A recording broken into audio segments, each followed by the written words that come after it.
আমি শুধু এটুকু বলবো যে নির্বাচন শুধু নির্বাচন কমিশনে দিয়েই হয় না। আমরা করতে পেরেছি, আপনারা অনেকে বলেছেন রিলেটিভলি ভালো হয়েছে, বলবো না দি বেস্ট, বা 4টা ইলেকশন রিলেটিভলি ভালো হয়েছে। তার কারণ হচ্ছে সেখানে একটা নিউট্রাল গভর্নমেন্ট ছিল।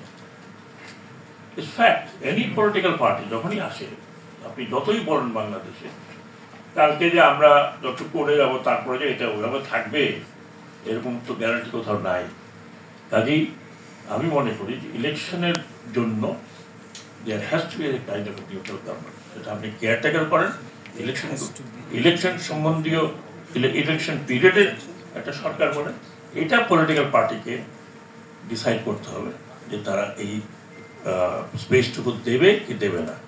না হলে আমার অভিজ্ঞতা 5 বছর এবং আরো 5 বছর ধর স্টাডি, হায়ার স্টাডি, বাংলাদেশে it is not possible, humanly not possible, যত ভালোই নির্বাচন কমিশন যখন সরকার থাকে।